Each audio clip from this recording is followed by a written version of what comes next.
COVID-19 को संक्रमणबाट थप 11 जनाको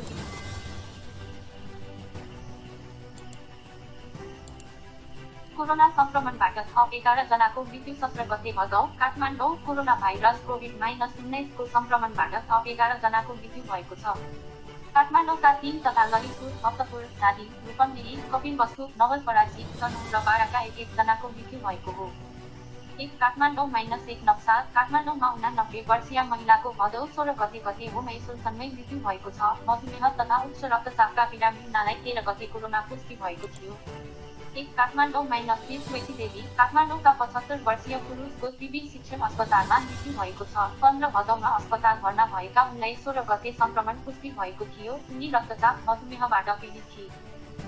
काठमाडौँ -5 नागार्जुन। काठमाडौँका 70 वर्षीय पुरुषको मेदा अस्पतालमा मृत्यु भएको छ। उच्च ज्वरो तथा श्वास प्रश्वासमा समस्या भएर भदौ 8 गते अस्पताल भर्ना भएका उनी दमको समेत बिरामी थिए। मध्यपुर चिनी -7 भक्तपुरका 40 वर्षीय पुरुषको पाटन अस्पतालमा मृत्यु भएको छ। 4 भदौमा संक्रमण पुष्टि भएका उनको भेन्टिलेटरमा उपचार भइरहेका क्रममा मृत्यु भएको हो। उनकी आमाको 4 दिन अघि मात्र मृत्यु भएको थियो। ललितपुर -15 सातोवाटो। ललितपुरकी 70 वर्षीय महिलाको पाटन अस्पतालमा मृत्यु भएको छ। उच्च रक्तचापका बिरामी उनी 14 गते अस्पताल भर्ना भएकी थिइन् र 16 गते कोरोना संक्रमण पुष्टि भएको थियो। धादिङका 47 वर्षीय पुरुषको पाटन अस्पतालमा मृत्यु भएको छ। दम र मृगौलाका बिरामी उनी 13 गते अस्पताल भर्ना भएका थिए र 16 गते कोरोना पुष्टि भएको थियो। फुटबल -6 रूपन्देहीका 57 वर्षीय पुरुषको भीम अस्पताल भैरहवामा मृत्यु भएको छ। मुटु सम्बन्धी रोगबाट पीडित उनको 15 भदौबाट आइसियुमा उपचार भइरहेको थियो। कपिलवस्तु -11 कपिलवस्तुकी 60 वर्षीय महिलाको कोरोना विशेष अस्पताल फुटबलमा मृत्यु भएको छ। कोरोना संक्रमण पुष्टि भएपछि 7 भदौमा अस्पताल भर्ना भएकी उनको आइसियुमा उपचारका क्रममा मृत्यु भएको हो। रामराम -5 नवलपरासीका 65 वर्षीय महिलाको भीम अस्पताल भैरहवामा मृत्यु भएको छ। कोरोना संक्रमण पुष्टि भएपछि 15 भदौमा अस्पताल भर्ना भएकी उनमा खोकी, ज्वरो र श्वास प्रश्वासमा समस्या देखिएको थियो। आइसियुमा राखेर उपचार गर्ने क्रममा मङ्गलबार राति उनको मृत्यु भएको हो। व्यास -20 तनहुँकी 20 वर्षीय महिलाको त्रिवी शिक्षण अस्पताल महाराजगञ्जमा मृत्यु भएको छ। मृगौलामा समस्या भएर डायलासिस गराइरहेकी उनलाई अर्का अस्पताल पुल्चोकबाट मङ्गलबार मात्र शिक्षण अस्पताल लगिएको थियो। सिमरौनगढ -9 बाराका 97 वर्षीय पुरुषको कोरोना अवस्था गण्डकमा मृत्यु भएको छ। 14 भदौमा संक्रमण पुष्टि भएका उनी दम लगायतका दीर्घरोगबाट पीडित थिए।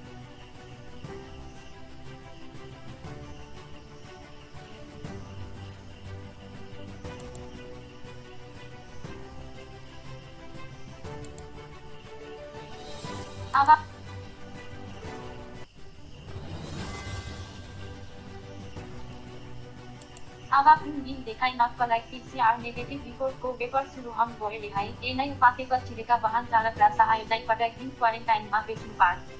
काठमाडौँ उपत्यका प्रवेशका लागि PCR नेगेटिभ अनिवार्य 17 गते भदौ। काठमाडौँ उपत्यका प्रवेश गर्न कोरोना संक्रमण परीक्षण अनिवार्य गरिएको छ।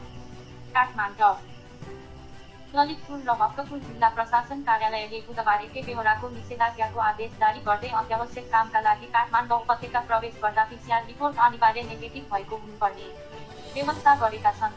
अत्यावश्यक कार्यको लागि उपत्यका भित्रिने व्यक्तिहरूको PCR रिपोर्ट अनिवार्य नेगेटिभ भएको हुनुपर्नेछ आदेशमा भनिएको छ। अब नाकाहरूमा उपत्यका प्रवेश गर्नेहरूको PCR रिपोर्ट खोजिने काठमाडौँका प्रमुख जिल्ला अधिकारी जनकराज दाहालले जानकारी दिए। औषधि, खाद्य वस्तु, पेट्रोलियम पदार्थ, तरकारी, फलफुल, दुध, विद्युत, दूरसञ्चार, सूचना तथा सञ्चार, भन्सार, क्वारेन्टिन, आइसोलेसन, फोहोर मैला व्यवस्थापन, अस्पताल आउने जाने बिरामी, दाह संस्कारका लागि अनिवार्य सहभागी हुनुपर्ने जस्ता कामलाई सरकारले अति आवश्यक सेवामा राखेको छ। प्रशासनको निर्णय अनुसार यी कामका लागि काठमाडौँ आउनेसम्म पनि अनिवार्य PCR रिपोर्ट नेगेटिभ भएको हुनुपर्नेछ। अत्यावश्यक सामग्री, ढुवानीमा प्रयोग भएका सवारी साधन, निर्माण सामग्री बोकेका सवारी साधन, भन्सार जाँच पास गरी आएका मालवाहक सवारी साधन, स्वास्थ्य कर्मी र सुरक्षा निकायले प्रयोग गर्ने सवारी काठमाडौँलाई उपत्यका प्रवेश गर्न पाउँदैछन्। तर ती सवारी साधनका ड्राइभर र सहयोगी अनिवार्य क्वारेन्टिनमा बस्नुपर्नेछ। निषेधाज्ञाको आदेश अनुसार हवाई उडानबाट विदेश जानेहरूले पासपोर्ट, भिसा, स्वीकृत हवाई टिकट देखाइमा र PCR परीक्षण सुविधा नभएको स्थानबाट काठमाडौँ आउनुपरेमा काठमाडौँमा सुरक्षित रूपमा बस्ने स्थानको सुनिश्चितता गर्नुपर्नेछ। साथमा सम्बन्धित जिल्ला प्रशासन कार्यालयको सिफारिस अनिवार्य देखाउनुपर्नेछ। यो पनि पढ्नुहोस्। खुकुलो बनाइयो उपत्यकाको निषेधाज्ञा।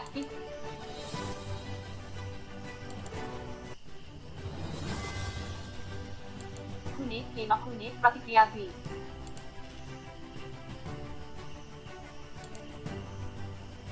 औषधि र पानीको पसल भने दिनभर खोल्न पाइनेछ, होइन या पनिका पसल खान पाइने भन्ने के हात पानी मात्रका पसल पनि हुन्छ र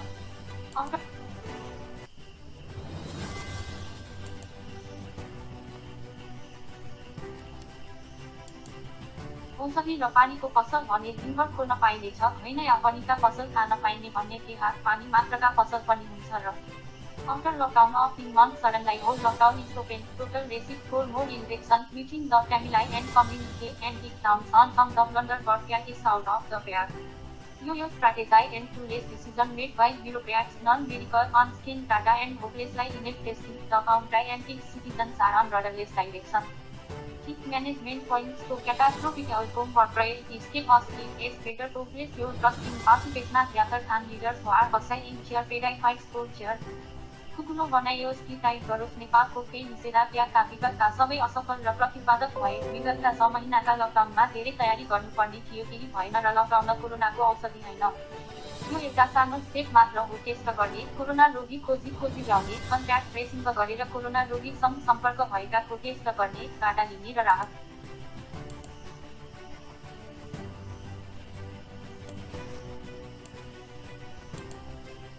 खुकुलो बनाइयो उपत्यकाको निषेधाज्ञा के खुल्ने के नखुल्ने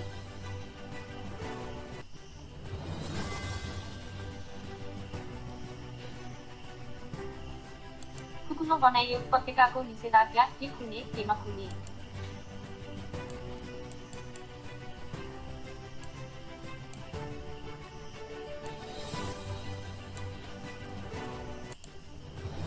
काठमाडौँ उपत्यकाका तीनवटै जिल्लामा एक हप्ता निषेधाज्ञा थप गरिएको छ तर अघिल्ला हप्ताहरूमा भन्दा केही खुकुलो बनाइएको छ काठमाडौँ ललितपुर र भक्तपुर जिल्लाका प्रमुख जिल्ला अधिकारीहरूले भदौ 24 गते राति 12 बजेसम्म लागू हुने गरी बुधबार 7 बेहोराको निषेधाज्ञाको आदेश जारी गरेका छन् निषेधाज्ञा पहिलेको भन्दा खुकुलो बनाइएको छ अब निषेधाज्ञामा बिहान 11 बजेसम्म खाद्य वस्तु दुध र दुधजन्य पदार्थ फलफुल तरकारी मासु बिक्री गर्ने पसल खोल्न पाइनेछ औषधि र पानीको पसल भने दिनभर खोल्न पाइनेछ त्यस्तै विकास निर्माणसँग सम्बन्धित पसल दिउँसो 2 देखि राति 9 बजेसम्म खुल्ने भएको छ छोटो दूरीको ढुवानीका लागि प्रयोग हुने सवारी साधन पनि दिउँसो 2 देखि 9 बजेसम्म चल्न पाउनेछन्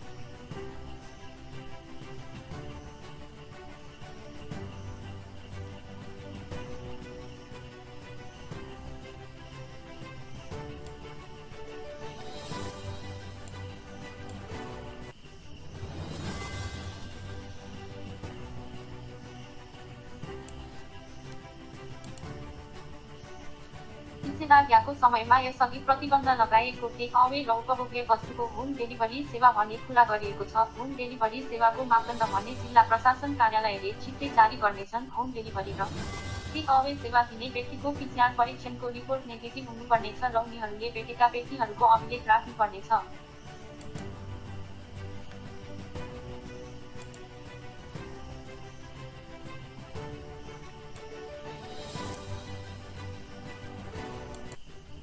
प्रचण्डलाई भेटेपछि ओली गम्भीर मागले राति नै बालुवाटार गए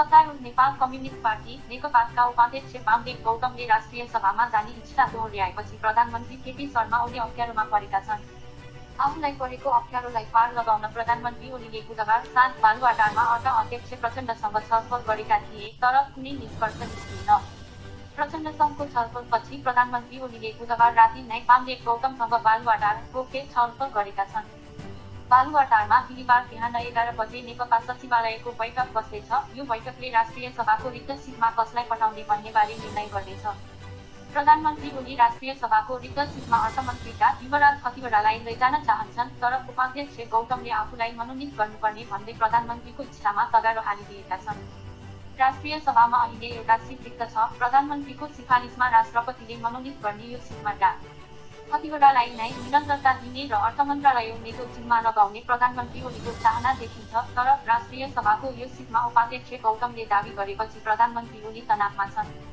बिहिबार साँझको बेडमा प्रधानमन्त्री ओलीले प्रचण्ड सम्बोधा कतिवटालाई नै राष्ट्रिय सभामा पठाउँ भन्ने प्रस्ताव गरेका थिए, तर प्रचण्डले वामदेवलाई टार्न नसकिने प्रतिक्रिया दिएपछि प्रधानमन्त्री एकाएक गम्भीर देखिएको स्रोतले बतायो।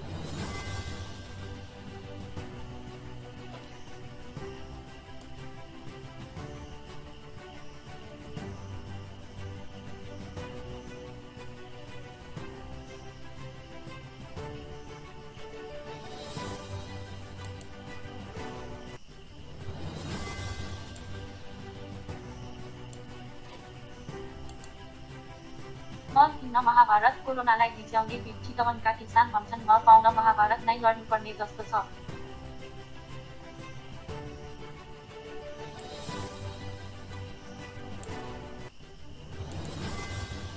कोरोना संक्रमण बढेको भन्दै जिल्ला प्रशासन कार्यालय चितवनले भदौ 19 गतेसम्म निषेधाज्ञा जारी गरेको छ। निषेधाज्ञामा घर बाहिर ननिस्कन प्रशासनले अनुरोध मात्र गरेको छैन, पेटे कारबाही समेत गर्ने चेतावनी दिएको छ। पुका केही बेला किसानलाई खेतमा हाल्ने रासायनिक मल लिनै पर्ने चटारो छ। मलका लागि सहकारीहरूमा लामो लाइन र भिडमा बस्ने किसानको बाध्यता हो, तर यो भिड कोरोनालाई पिछ्याइरहेको छ। पश्चिम चितवन र पूर्वी चितवनका विभिन्न सहकारी अगाडि हिजो आज यस्तै ठूला भिडहरू देखिन्छन्। बुधबार पनि पश्चिम चितवनको गीतानगर स्थित सहोदय बहुउद्देश्यीय सहकारीमा सयौं किसानहरू कोरोनाको त्रास मनमा लिएर मल लिने लाइनमा बसेका छन्। फिल्मको ट्विट गर्दै सहकारीले मल बाँडिरहेको दृश्यले संक्रमणको अवस्था भयावह बनाउन सक्ने त्रास जन्माएको छ।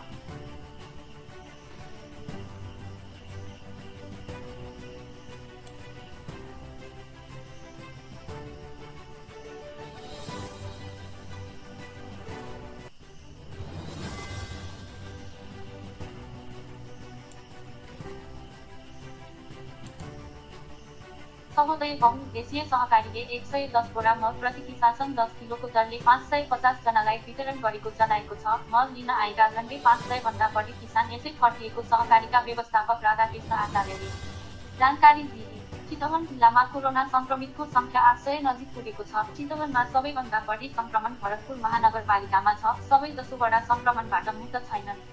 किसानहरूलाई सफर बिट नगरौँ त भनेको हो, तर सकिएन। व्यवस्थापक आचार्यले भने आवश्यकताभन्दा ठूलो कुरा रहनेछ, रोगभन्दा ठूलो भोक रहेछ। उनले मल पाए फेरि आइतबार वा सोमबारतिर बाँकी किसानलाई बिक्री गरिने बताए। यस्तो भिडभाडका साथ बाँड्दा कोरोनाको जोखिम हुँदैन त भन्ने प्रश्नमा व्यवस्थापक आचार्यले भने जोखिम त हुन्छ, डर त छ नि, तर के गर्नु नगरी नहुने पनि छ। कृषि ज्ञान केन्द्र भरतपुरका प्रमुख राजन ढकालले मल बाँड्दा भौतिक दूरी कायम गरेर मात्रै बाँड्न सहकारीहरूलाई निर्देशन दिएको भए पनि त्यसको पालना नभएको बताए। सकभर 5-5 किलोको पोका बनाएर किसानलाई बोलाउँदै दिनुहोस् भनेका हौ, तर उहाँहरूले त्यसो गरेको पाइएन। ढकालले भने जतिसुकै प्रयास गरे पनि सकिएन, कोरोनाको जोखिम त हुने नै भयो। सहोदय बहुउद्देश्यीय सहकारीले 110 बोरा मल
भारतमा पब्जीसहित 118वटा चिनिया मोबाइल एप्समाथि प्रतिबन्ध।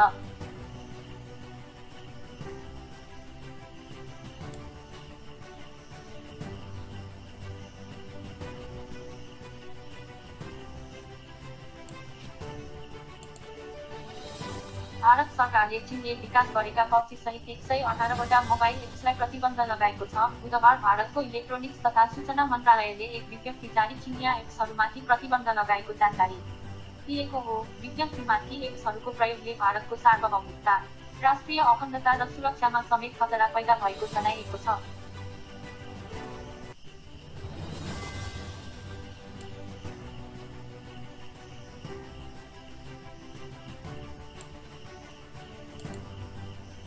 मन्त्रालयद्वारा जारी विज्ञप्तिमा भनिएको छ, यो कदमले भारतका करोडौं मोबाइल र इन्टरनेट प्रयोग गर्नेहरूको समेत हितको रक्षक। यो निर्णयले भारतको साइबर स्पेसको सुरक्षा र सार्वभौमिकता सुनिश्चित गर्ने निश्चित छ। विज्ञप्तिमा भारत सरकारले विभिन्न स्रोतहरूबाट यो एप्सको दुरुपयोगबारे गुनासाहरू प्राप्त भएको समेत जनाइएको छ, जसमा एन्ड्रोइड र आइओएसमा उपलब्ध केही मोबाइल एप्स प्रयोगकर्ताका डाटा अनौपचारिक रूपमा चोरी भएको र भारतबाहिर सर्भरमा पठाइएका रिपोर्टहरू समेत सरकारलाई प्राप्त भएको जनाइएको छ। यसअघि